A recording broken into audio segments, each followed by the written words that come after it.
Orang yang bertakwa harusnya menerima kebenaran seperti dalam surat Az-Zumar ayat 33. Allah berfirman, "Walladzi jaa'a bisidqi wa shaddaqa bihi ulaika humul muttaqun."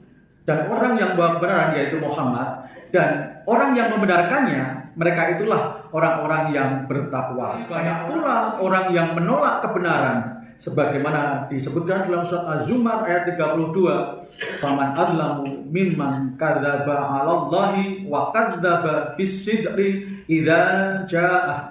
Maka siapakah yang lebih zalim daripada orang yang membuat dusta terhadap Allah dan mendustakan kebenaran ketika datang kepadanya? Yang menjadi penyebab perilaku menolak kebenaran salah satunya yang harus kita jauhi adalah sifat sombong. Rasulullah mengingatkan, al-kibru batarul haqqa wa ghamdun nas. Sombongan itu menolak kebenaran dan merendahkan manusia yang lain.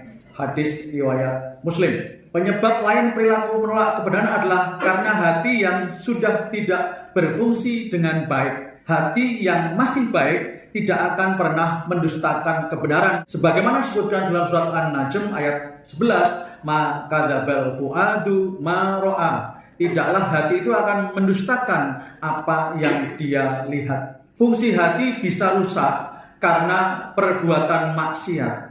Allah mengingatkan dalam surat Al-Mutaffifin ayat 14, "Kalla bal rana ala qulubihim ma kanu yaksibun." Sekali-kali tidak, bahwa hati orang-orang kafir itu telah tertutup oleh dosa yang mereka kerjakan. Hasan Basri mengatakan bahwa ron dalam ayat tersebut adalah dosa yang ditumpuk dengan dosa yang lain sehingga mematikan hati. Membersihkan hati dengan istiqomah berbuat kebaikan, dan jika terlanjur berbuat salah hendaknya segera bertaubat. Ittaqillaha haitsuma kunta wa atbi'is sayyi'atal hasanata tamhuha. Bertakwalah kamu kepada Allah dimanapun dalam keadaan apapun, dan ikutilah perbuatan yang buruk dengan perbuatan yang baik, maka kebaikan itu akan menghapuskan keburukan itu. Hadis riwayat Tirmidzi, hadis riwayat Ahmad. Dan mari kita selalu berdoa, Allahumma arinal haqqa haqqa warzuqna tiba'ah wa arinal batila batila warzuqna jinabah. Allah tunjukkan yang benar itu tampak betul kebenarannya sehingga kami bisa mengikutinya, dan tunjukkanlah yang batil itu tampak betul kebatilannya sehingga kami bisa menjauhinya.